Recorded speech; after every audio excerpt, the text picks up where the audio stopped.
Jai Hind, Jai Bharat, and welcome to Dev Talks. This is Adi. The Chinese mystery is literally deepening on a day-by-day basis because there are these news pieces that come out that we've discussed with a couple of people.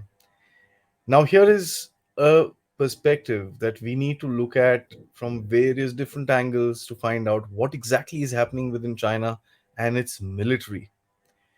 We now know that there have been purges of four admirals and from the rocket force, and the recent news about a general from the strategic support force also being targeted.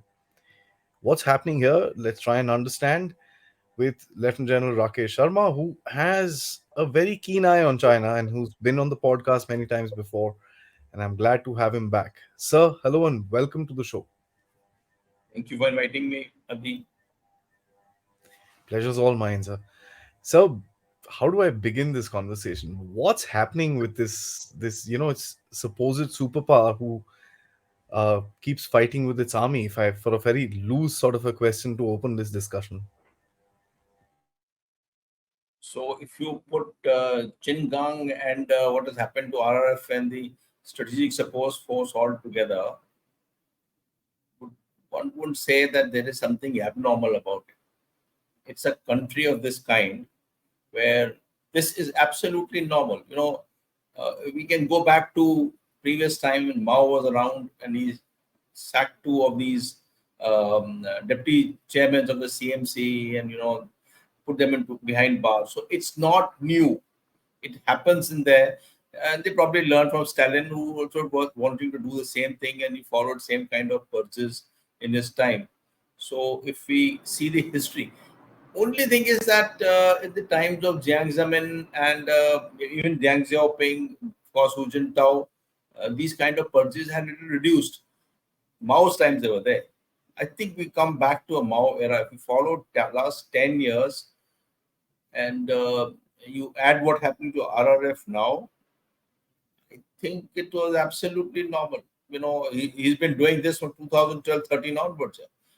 So, I mean, hats off to uh, the country where you have to always, all the time, keep looking behind your back as to somebody not picking you up and putting you behind their kind of tihars there. So it's. I mean, I would say that how much of scare must be in minds of people, yeah? The fear in minds of people as to who's sneaking against you and what's going to happen. You see, many countries, many people do wrong. They get caught. They go through the legal processes and maybe earn a jail or dismissal or something like that. So that's part of the processes. It's not just new. It's just not that a person vanishes and he vanishes from the earth. I mean, I think this is 21st century of a different kind altogether. So let's talk about Chingang first. The reaction to Chingang, of course, if you wanted to remove someone, the least you can do is plan for it. Because the way that the reaction came out was very peculiar because the foreign ministry briefings were like, yeah, okay, wait, let me just, can you repeat the question? It's not China. It's not the China that we know. And I've tried to figure out what happened here. Did they not communicate down the line? Was this just do it? Dekhi jayegi. What was it? I mean, and curiously, his name was removed from the foreign ministry website. Now it has been added back. His photographs are back. And he's not been removed as a counselor as well. So what's happened here? So the reaction was dodgy, and that's also normal. To dodge away the question says you don't know about it. Their new ambassador in United States went to talk in the Aspen Institute, and I saw a video of this one where he was asked as to where is Chingang, your predecessor. So he says, yeah, the MOFA spokesperson has already told some remarks, so you follow that. What do I have to add on? So, even an ambassador in the United States is dodging it away. The part of the story is that he was a favorite here. This man was a favorite of Xi Jinping. He was the chief protocol officer for a very long time when Xi was the president. and thereafter the best of their fellows get selected to go to United States. Of course, there is no other relationship in the world from last 8, 10, 20 years more important than China and Pakistan, China and United States. So the best fellow goes there, and he's handpicked after he's been the chief protocol officer for 4 5 years, and then he is brought back as a youngster to head the Ministry of Foreign Affairs, which is also rare. He's a 57 years old fellow. So a handpicked fellow. Would you feel that there would be a loss of face in the president's mind that his favorite, whom he has groomed and brought him up to the Minister of Foreign Affairs, on 25th of June, he meets three foreign ministers. On 26th, he's ill. He's gone, forgotten, 1 month, you know, and they give many reasons. You can see, let's give the devil the due. It could be a health reason. Say so. His health reason, yeah. Health reason everybody can have. So say so is a health reason, and he has been he's taking some rest. Okay, or there's a discipline reason. For example, okay, it's a discipline reason. 4 5 types of discipline. Was he subverted by somebody? Was he reporting to foreign government? Did he refuse the policy laid down by the CCP? Because finally, he's a minister who executes the orders. He doesn't make policy. He's a state councillor. He is not member of the Politburo Standing Committee. So maybe he didn't follow the orders. Maybe that case of that lady of Phoenix TV when people said he having affair, or maybe there was a corruption case. 4 5 types of discipline. So either it's a discipline case or a health case. Okay, get on with it. Yeah, what's there to hide? Say, if you recollect in history, we're reading that they were senior functionaries of United States and UK intelligences who were feeding information to Russians. They got caught and punished. Books have been written on them. So be it. Yeah, you just carry on and finish like a thing. Okay, he is a bad hat. And you rightly said, they removed his speeches from the sites.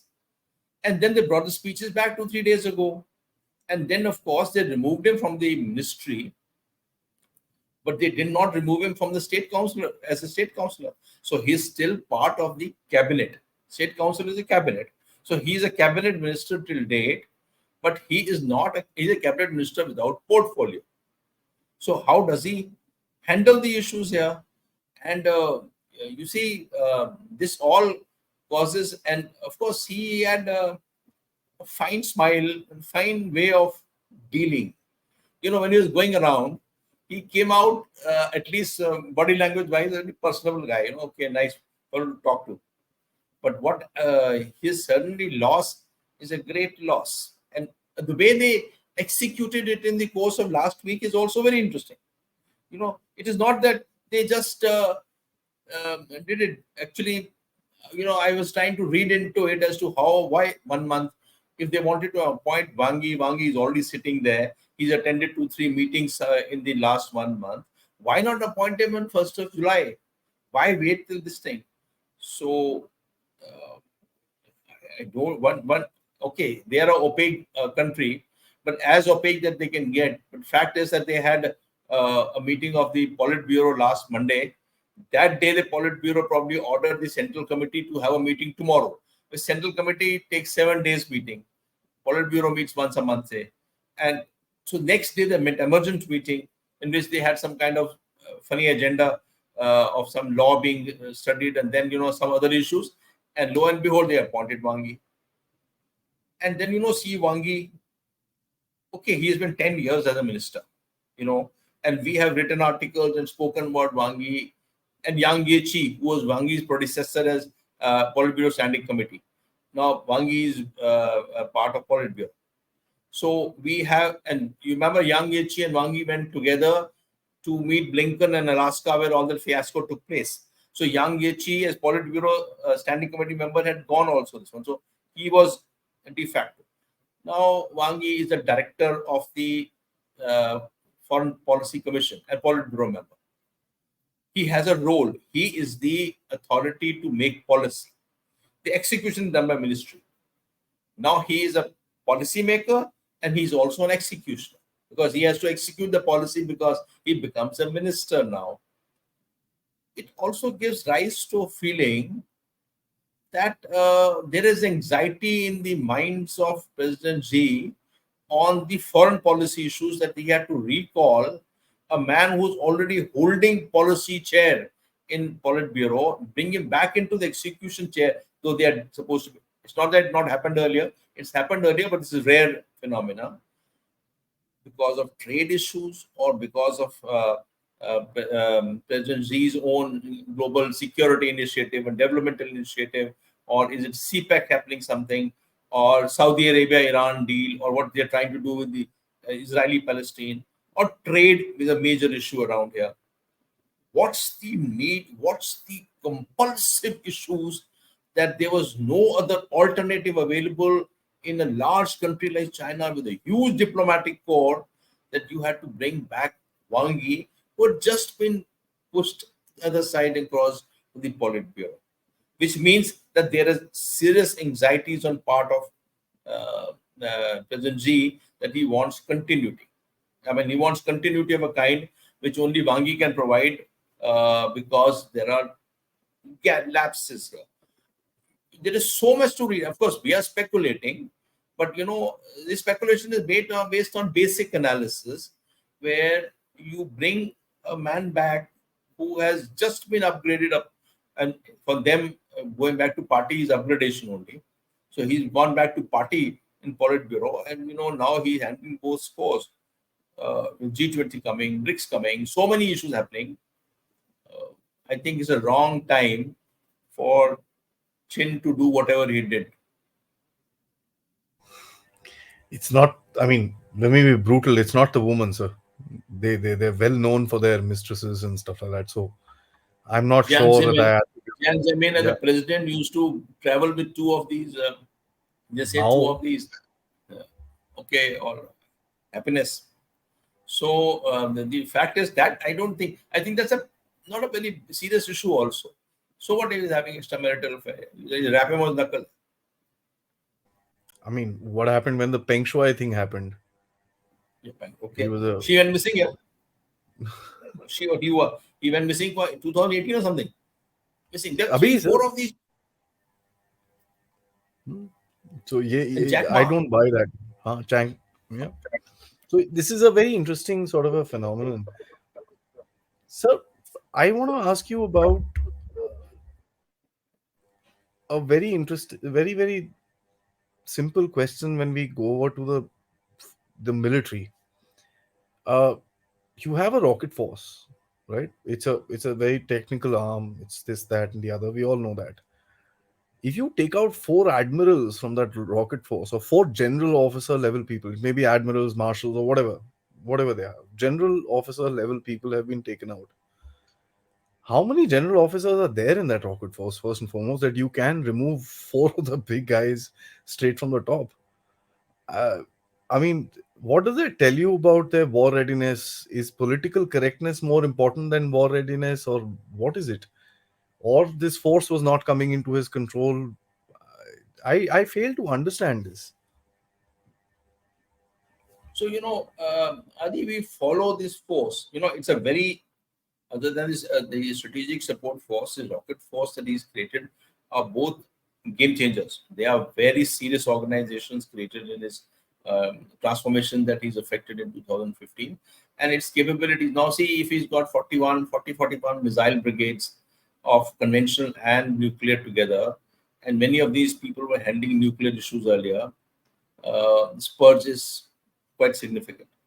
But how many three-star generals that President Xi has sacked in the course of first 5 years of his, to the come to 19th Party Congress? The figure being branded about is 100. 100 three-star generals were purged in his first 5 years. And the junior ranks you can't even talk about, you don't know.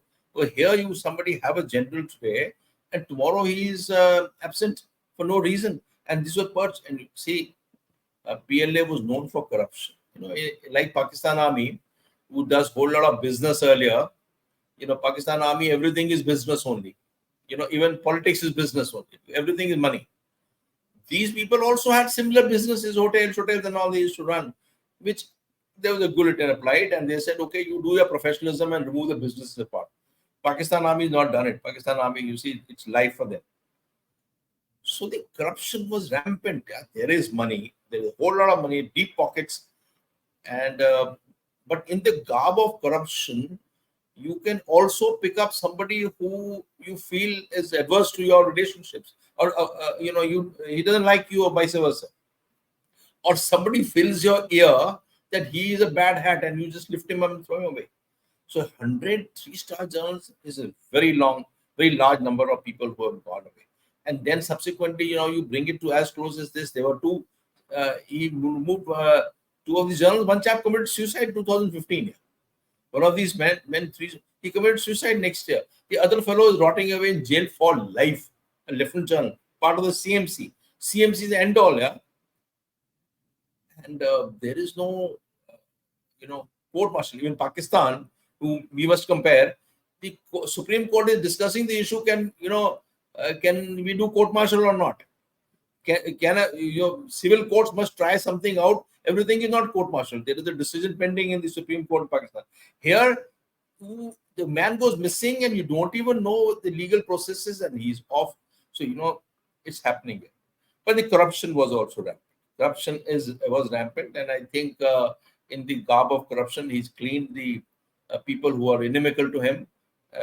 So what about Rocket Force? There was a second artillery till Rocket Force came up.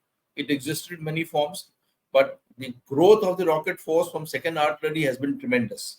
If we follow the kind of cruise missiles and kind of ballistic missiles he's got, and kind of the bases that he's created all over the country, the amount of money. I was trying to look for the budget of RRF separately, a Rocket Force separately. I couldn't find it.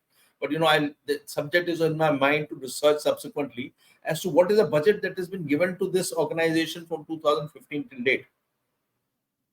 But suffice it to say that we make such large bases and some large mobile rocketry, which is based on trains and vehicles, there would be money which could changing hand, and corruption is possible. So that's, I think, one part of it. But more exciting I find is Wei Fanghe, who used to be the defense minister till recently, some years last. I think he came to India also. I met Raksha Mantri somewhere. I read his name. This man is a rocket man. He's a rocket force fellow. He rose up to become the defense minister. And now his name has been linked up as also part of because he brought these generals up, the admirals who have been now vanished without on the earth. He was also name has been included into this game of corruption. If you spend this kind of money that you spend in 5 years to establish this kind of rocket arrangements all over the country, create the brigades, and many of us follow where the brigades are located. Suffice it to say, there could be corruption, and all this is possible. I will not. I'll end here on one note here that many would say that the rocket force becomes defunct because some senior officers have been put behind bars or vanished. I tend to disagree with the proposition that if you see the kind of rockets and the kind of missiles that he has, and the emplacements he made from Xinjiang to Tibet, brigades brought here, etc., we must not get the thought wrong that the journals going away means that the force doesn't exist. A force has lost value. It's got tremendous value, and we have to learn our war fighting with this existing rocket force that the Chinese have got and how they are developing them. Indeed, sir. I don't think at any point of time one needs to reduce or underplay the threat. Having said that, I want to ask you just a counter question, sir. Indulge me if you will. Uh, when you talk about corruption, now corruption is endemic in China. It's not something which is, one person does it or the second person does it. It's an endemic thing. It goes down, up and down all over the place. And there are stories about Xi Jinping's villas in outside of Paris, and there's stories about his villas in St. Yeah. Petersburg and Sochi, and all that stuff is there. So I don't know if corruption is this thing, because why I say this, and my logic is that when Xi Jinping came into power and he started targeting the Communist Youth League as well as the Shanghai Gang, if I may, it was a widespread this thing, and it was well known that he's using corruption to uh, hit them. So this is, in your opinion, is this a tool to hit them, or is this because of corruption that they've got hit? It's obviously going to be a very informed guess coming from someone like you, but still, I'll really want an opinion.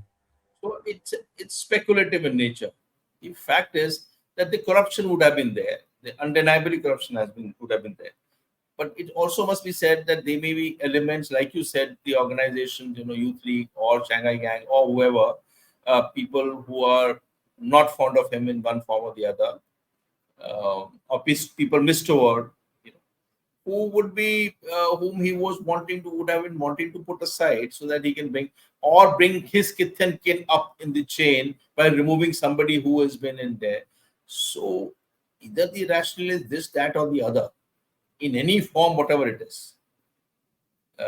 One must say that this is not how sane organizations and stable countries deal with men in uniform. Of course, PLA is responsible to the party first before it is responsible for the country. But PLA also would have soldiers, people, journalists who would have risen up for last 30 years, serving into difficult areas and risen up to that far. If there is corruption proof, fine, do it, do what you want to do it honorably, respectfully, and shake hands and let them go away. But whichever the rationale is, if the rationale is to ease out people who are inimical to him, well, then that's not the right way of doing it. Because what happens is that military organizations worldwide, and I can't say the same thing so truly about China, but military organizations largely are emotional beings. There is emotional bonding among men in uniform, because they may be communists, but finally they are also doing similar roles as any other armed forces will perform. So when you be harsh on them, okay, fine. If they're wrong, you be harsh on them. But this is beyond harshness. This is, you just lift up a man who had respect, who had a corner office in a huge building in Beijing, and you said, come and join the jail, and you are missing. I would say that his kith and kin and his people would also feel offended. They may not say so because it's a communist regime, and then there are political commissars, and it's a surveillance state, so you don't know which camera is watching. But would people not feel bad about it?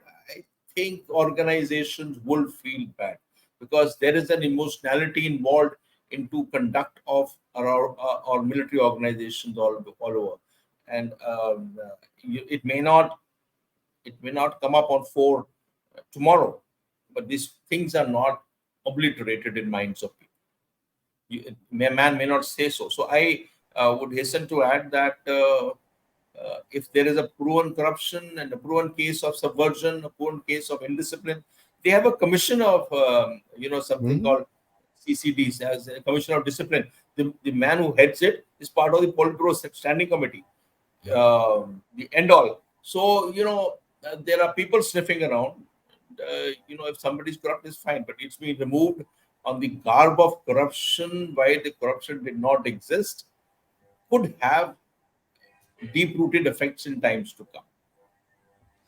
I mean, let me paint a picture for you, sir. Here is today a leader called Xi Jinping, who is a pretty much a dictator. He's if you look at it from the Chinese philosophy, he's Drop like the the word all. pretty much. Drop the word pretty much. I was actually going to upgrade him to an emperor, sir. So when I said, when I connected with the Chinese Yeah. philosophy, it's the end all where all, the emperor of China. Now, at that position, you're really not wanting to hear anybody saying, "Sir, I can't do this," or "This is not possible," or "Sir, we will not be able to do this. We will not be able to do that." Uh, is this one of the factors that whenever Xi Jinping gets a bit of a resistance or a feedback for that matter, of any particular task, for example, a war plan for Taiwan or whatever it is. I mean, when he gets that feedback, he's not able to process it, and he's, kicking people out, because the reactions that I see in China today with regards to small little things, which China was a bit tolerant about earlier, is not the same anymore. They're just throwing people inside prison, throwing the keys into the sea. Do you think that authoritarianism, the emperorism, has is kind of set in completion? You feel that such power doesn't corrupt. Absolute power does corrupt. It goes to the head of people. If it is proven to you that there is unprofessionalism on part of the people who matter at the helm, and he needs to be eased out, unprofessional senior officers, journals, 3 stars, 4 stars, have been sidestepped and moved away in history also, and even the Western armies, not able to perform. In the course of last 1 year, year and a half, the Russians have removed so many generals. In fact, they brought the CGS, Chief of General Staff, Gerasimov, back to take over command of the operations in Ukraine. So, the result, it's all result oriented. So, if the results are not forthcoming and somebody's been eased out on professionalism, is fun issue. You ease out 4 journals, handling 4 different departments for unprofessionalism is slightly stretching the issue too far. And if they're going off together, because this seems like dereliction. I also want to say is that while you see the political heads, who have not come through military background, may or may not be so aware of how military is performing. So how are you judgmental about the performance of a particular organization that you feel necessary to remove 103 stars and now 4 of these rocket force? Is there a matrix that tells you that performance is poor, or is it actually corruption? It's a moot point. Uh, it gives rise to a feeling that there may be elements who are feeding wrong things. And you rightly pointed out that, especially after the 20th Party Congress, where all the 7 members of the Politburo Standing Committee, the Premier, the Vice Premier, the 2 heads of the 2 committees, the Party Committee and the People's Committee, or the Discipline Head, all of them are part and parcel of President Xi's growth. So they were under him. Many of them were under him in Fujian. He spent a long time in Fujian. So many of them have been under him Fujian. So he brought them across from Fujian and brought them into this way, or had sent them to Shanghai Party Secretary and brought into. So the Politburo Standing Committee, which is the end all of Communist Party, 9.8 crore something, of which finally it comes to these 7 people. 24, including Politburo, 7 people of the Politburo Standing Committee, 350 or 400 people of the Central Committee. This is what Communist Party is all about. Everybody else is subservient. Even if you say that there is a governor who's supposed to be a state instrument and he's not a party thing, willy-nilly, without being party, you can't become a governor or you can't become a cabinet member. If all this is party, then everybody else, yeah. Even most of the Western Theatre commander is member of the Central Committee who makes a decision. So everybody is a card carrying member. If you're not card carrying member, be rest assured you won't rise up here. So if you have seen these people throughout the times, then you find that this is so. I mean, to say that President Xi wields extraordinary power, undoubtedly extraordinary powers in comparison to his predecessors. Maybe he's in a hurry to achieve, so it is necessary for him to be heading all the commissions himself, all commissions, all leading groups, everything he chairs it, all major ones, that is. Well, if that matter, if that's the way the system is, it becomes dictatorial in nature. So it's one man, and if I become a kind of total responsible for everything, and everybody now will be chary of coming to me and telling me, "Sorry, theek nahi ho raha hai. This is not right." Because I got absolute power now. I got power from discipline to party to state cabinet to CMC to any science commission, everything you are heading it. Nobody will now inform you that what is actually happening on ground. Then somebody who has the ear can feed in wrong information to wrong or right information to remove people. So, absolute power corrupt. Somebody said, yeah, the people of wisdom have said all this. This is absolute power, when you just shed uh, people out. Having said that, they have tensions on Taiwan front. They have tensions on our border, and he has focused greatly on the PLA and the transformation of the PLA. And naturally, he wants PLA to reach 2027. The time is too short, if or 2035, to reach the level of a modern military. Well, if that is so, then he has to probably push people out who are not non-performers. So if you say that these four people have been removed because they were non-performers or professionals, so be it. But more often than not, it is the dictatorial tendencies where dictators are fed in information by the coterie, which leads to such kind of things. I figured so, sir. Uh, I want to talk about. I have last two questions for you. So one is about Xi Jinping has been visiting his military bases quite a bit. As a matter of fact, yesterday I believe he was in the Western Southwestern Theater Command Air headquarters. Last week he went to the Eastern Theater Command Northeastern region somewhere, and he met his armed forces there. Interesting things that he says when he goes there. So he says, "You will follow my orders." Uh, Now, I'm paraphrasing, of course, but that's the gist of what he said. Uh, what do you see with these frequent visits? And of course, why this rhetoric that you will follow my orders, fight to win? Fight I to somehow, win. yeah, I find this a little weird. What's your opinion, sir?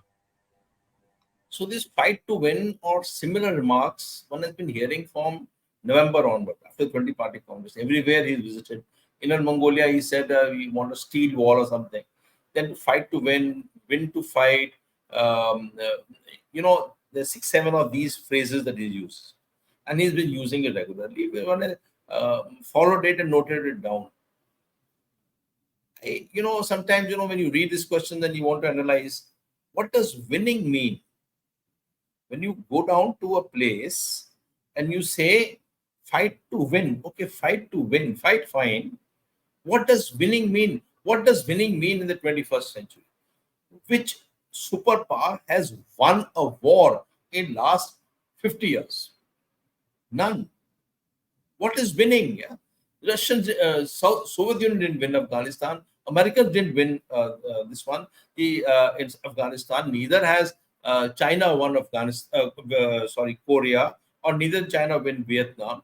Which large nation has won? What is winning all about? Subjugate a nation, make it differential to your views. When you say some things, it has implications. You are telling, it's a political military directive being given across to troops that you visit. You will fight and win wars. And then what is not told is, what is winning? Is capture of Taiwan winning? Is fighting without Sun Tzu, fighting without winning without fighting or winning? Is border war India a win? I think there is a gap in cup in the lip as to what winning implies, because this is where seasoned politicians tend to do mistakes when they do not actually see the capabilities of the force and what would winning imply.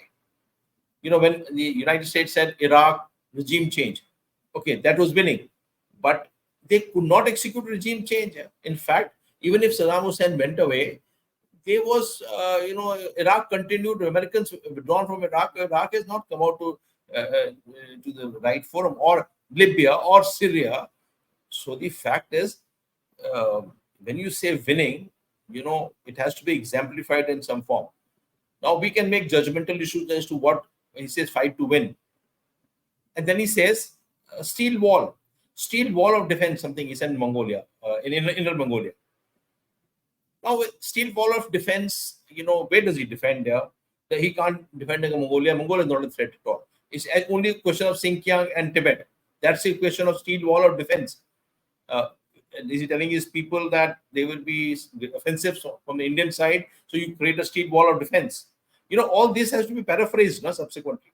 So when military people start thinking, then you start contemplating what is he being said, fight to win. And it has been said 6, 7 times, not once. 6, 7 times in 6, 7 places differently. And it's not the same phrase. Word winning gets included aage piche, somewhere the other. Said that, I think it is just getting Josh into people to function differently. It is also the messaging that is coming across to the adversarial nations. Okay, I am inspecting the organizations, my own military organizations, to see how far they're prepared.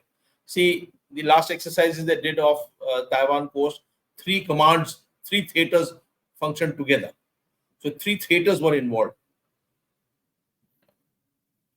Don't know whether this is the kind of war that he contemplates can be fought and won in the 21st century. You should follow Russians. It's not easy to win wars in this era. You one can you can trouble here. So all this what he says is all bade chalo. ठीक है, bade chalo. What does bade chalo mean here? You know, yeah, interesting point actually. I never thought about the fact that no superpowers won a war in this right after the Second World War. It's just not happened, and that's Yeah, it isn't easy here. Finally, when they it is. say we won Korea, you split Korea into two. It's not winning war. In It's Vietnam, not. the helicopters ran away at the last minute. You see the visuals, the movies are helicopters pulling away at the last minute, and see how withdrawal took place in Afghanistan. See how the withdrawal took place of Soviet Union from Afghanistan. See the wars being fought in Syria, which is unending, yeah? Or Libya for that matter. Where is victory? You have technology, you have strategy, you have great reviews, great books, great volumes being published on war fighting. But there is something about execution. Winning is not simple. Firstly, to define winning is not simple in 21st century. It is that you tend to achieve some kind of strategic advantage at the end of a war. But you say you relate winning to say Bangladesh, where you win, have a country independent, and you have 90,000 soldiers, prisoners of war, and you decimate their war waging potential. These are That's not hands simple down. phenomena. That's hands down. 67 war of the Yeah, 6 Day War. Hands down victories. yeah. I See, understand your 67 point. war, 56, 67, 73. All three Israeli wars are of different nature altogether. In Yeah. which also Israelis had problems in the wars and subsequently caught on. So that's a very interesting thing when you say that what is winning. So that's a very actually very deep thought because you're telling people you listen to me and you go fight and win. But what is the objective? Because and I look at it very simple way. If Putin went in and said no NATO, denazification and demilitarization, and of course the securitization of Crimea. So okay, part four he's got it. Demilitarization you can say in progress. Denazification I don't think so. And NATO he's it may be or may not be. So it's a iffy sort of a thing. So he's probably got one of his four objectives till now. Till now, So, I don't know what's going to Adi, happen today, tomorrow. I take your example. Perfect example you're giving. If I task my force to go and occupy Kiev, capture Kiev, and after 40 days, I know I can't capture Kiev. It is beyond me. And it was ill planned because of the quantum of force applied, the force application theory. If you apply this quantum of force, you can't achieve the task over a Yeah, 2,000 kilometers frontage. So now you say, okay, halfway through the war, you say, okay, I changed my war aims. That winning, which I said, please, I redefine the winning. Kiev it's capture is changed. not winning. Sumi capture is not winning. Kharkiv capture is not winning. My winning is only a land bridge across to Crimea. then your war aims were not met what you set before the war. That's not winning. That's adjusting to your war aims as the war progresses, or adaptability you call it. And adaptability is very important. But your war aims and the what you laid down for your forces as a political objective, which was translated into a military objective by the military people, and military tried to go via Belarus and via other areas to go and capture Kiev and could not do so. That's not winning. That's now downplaying the winning by saying, okay, no, no, no, I didn't want to go there. I only wanted this one. Winning by itself is not a simple phenomena. It means that you have to clearly understand the quantum of force to be applied, how your adversary will fight a war. That's very important. Adversary gets a vote also. He may vote in a different direction, a different methodology of fighting wars. So you say so, and then you say what is the execution and what time frame. What you can't have an open-ended war for a year and a half and bit. So the point is that when President Xi, and he repeatedly says win wars, win wars, win wars, win wars, okay, somebody will have to start thinking, making a minute sheet out of it, saying that, yeah, please explain word winning. अच्छा वो ये नहीं होगा तो ये कर लेंगे ऐसे, that's not Objective winning. here. So End last state. question. Sorry, Yeah, please. please. No, so please, please, please. This is very interesting, actually. You said end state. Yeah. So The end state of which one? No, you were saying something end state, and I'm sorry I interjected you. Yeah, so the point about end state is that actually, see, you IPKF nowadays are celebrating a day, IPKF day. So the general who was a CNC of IPKF wrote the book later on, General Dependent. He wrote a book, and he says that the orders given to me for operating in Sri Lanka were delightfully vague. Now, there is no end stadium. This is the CNC who inducted the forces and fought in IPKF says his orders were delightfully vague. That's a book he writes. If you make delightfully vague orders, then they will be delightfully vague execution. People will results also. execute in a manner that you are, not sure as to what will be done. In 71 also, I don't think there were any orders to capture Dhaka. There was a very strong General Sagat Singh who did fantastic amount of work, and he crossed the Meghna, crossed the rivers, and he said that I'm Dhaka, and he reached Dhaka. That was aim plus plus plus. But the aim before started war was limited. Wars have changed in a tremendous manner. In fact, the definition of the word war is changed. How do you define a war? Somebody said 1,000 casualties. If you say 1,000 casualties is a war, and hostile action between two state forces. State to aaj kahin non-state bhi Wagner bhi to ladi rahe hai, anybody can fight. The fact is that the future warfare is so technologically strong, but there is still need for us to rethink in a transparent world. This is a transparent world. You know exactly where the opposing forces are there and what they can intend to do. In a transparent world, to define winning is grossly difficult, and it has to be within the capabilities available. And I say so as the Americans would have learned the hard way over a period of time, that they can make great strategies and great technologies, but to finally reach some goals is not so simple. And that, of course, is true for Chinese also. That's why when you read more and more Chinese, they are more and more concerned about not too many combatants being involved into warfare. They are more standoff people. Anyway, this is all loud thinking, and we need to reconsider. And I think over time, Chinese will also reconsider that thought about winning wars, and by sacking journals or sacking admirals, the way they're doing this is not how you create good, strong forces. You have to take the organization with You know, it's mind-boggling when you see something like this happening in so. I mean, I'm trying to find a word which is supposed to be so-called a mature country, a superpower. But fair enough, if that's how they want to bounce their balls, that's perfectly all right. Which brings me to my final question, sir. You know, is the will to fight, and this discussion has now been actually, it got built up right after the rocket forces incident. There's this naval colonel, who's given this interview to some Hong Kong free media, who said that the will to fight isn't there. And he said it very clearly, and he said, the rocket forces know the first target of any war between China and USA would be them, because they're the strongest force. In his words, he says that US doesn't care much about the rest of the forces because they know they'll be able to deal with them.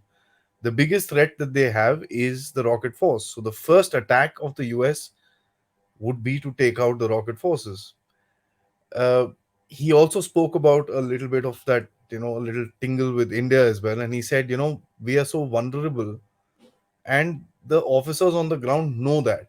So the will to fight is not there. The politician keeps saying, let's do this, let's do that, but it's not there. Now, when a Chinese retired naval officer says this, he may hate China or whatever, but this is quite significant. How do you interpret this, sir? So I read his statement. I also read the testimony of the CNC of Pacific Command, I think a year and a half ago, to the Senate Defense Committee. Uh, Look, there will be people of all kinds who will say make all kinds of statements. When we have to prepare to fight an adversary, and the fight can be a force to force, or it can also be in a peacetime, the way Chinese are doing against us. We have to fight with his capabilities. If his capabilities and his way of war fighting comes short of what capabilities we think we have, that would be an advantage to us at times of war. But today, we have to think he's got the largest cruise missile force. And the Americans, when they responded to the Senate, the admiral, I forget his name, he said that the sea skimming missiles and the kinds of equipment that the has of the seas has pushed the U.S. Navy's operational area a little far away from things. So though of course they keep crisscrossing each other, but when there is intensity of war develops here, if ever it happens, and as they plan it, it would push the U.S. Navy outside the range of ski skimming missiles. So what happens is that there would be a different. So that's what the CNC of the Pacific Command was speaking. When we talk, we must give the capabilities to our adversaries as we perceive what he's got. If his lack of training, if his lack of battle inoculation, if his lack of training on ground, or lack of experience comes up at that score, which is advantageous to us, that's pat on the back, and we would take full advantage. But while preparing for war, we have to prepare for war with an adversary with what capabilities he feel he has today. Underplaying it at this juncture may be counterproductive to us, and we can't allow ourselves to be counterproductive at this juncture. We have to prepare. So everybody says that our air forces are stronger. He doesn't have airfields on the ground. Altitude he takes off. His weaponry is poor. Or we say soldiers are not experienced. And we are battle hardened soldiers and strong. All this is given, understandable. This will all be bonus. We have to play with what our adversary wants to play with, and then take advantage as advantages come. Right from beginning, we can't start on the score saying that we are advantaged and the adversary not. Well, he has standoff weaponry. He has great advantage. He may or may not want to fight. And see, and by here saying that we finally adversary fights to our weaknesses and not to our strengths. We also want to fight on his weaknesses and not on his strengths. That's a judgmental issue. That's an analytical issue. I would say that we have to plan in a manner of understanding where the weaknesses lie. And it's not borders alone. It's wars are national endeavors. And if the national endeavors, we have to think as national people as to where it would hurt. That's how we have to fight. Not it's not soldiers on the border alone that fight. You have to fight war. You're thinkers, Adi. You are thinkers sitting in Bangalore. You have to devise ways how we can be to reach to have a greater say at the end of the war. That's prolific, so I must say, because the end state, as you said in the last this thing where I interjected you, the end state is what is important, and one has to plan according to that. You you can't plan uh, saying, "Oh यार ये तो बेवकूफ है कुछ कर नहीं सकता," तो planning ही नहीं होगी आपकी. That's absolutely correct, sir. Having said that, sir, this is quite a situation. I must say we've discussed China quite a bit of times, and this is quite an interesting situation. Not because I'm getting some sadistic pleasure out of it, but I'm actually learning a little more about the mindset of China, which is what my quest is, sir. All of your quest is to learn the military and, of course, the mindset of the leaders and stuff like that. I'm my you know my calling tells me to read the mindset of the Chinese people itself as a community, and that's what I'm trying to understand. And funny thing is that all this happens, there is no voices from China that says anything. So, very good idea is to create environment of naming some people across political heads or military heads to say corrupt. Let them go on a long ride here. So make a, I mean, I shouldn't use this example, but make a chin gang of many more people. Yeah, like, it'll give us more opportunities to study you and know you better.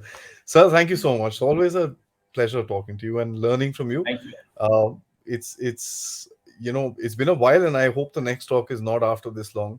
um, China is, of You are a course, busy going to one, be. Ali. No, You are no, no, busy sir. one. I am retired one. No, I'll disturb you more often, sir. Absolutely. Thank In, you. in On that note, sir, Jai Hind. Thank you, Ali.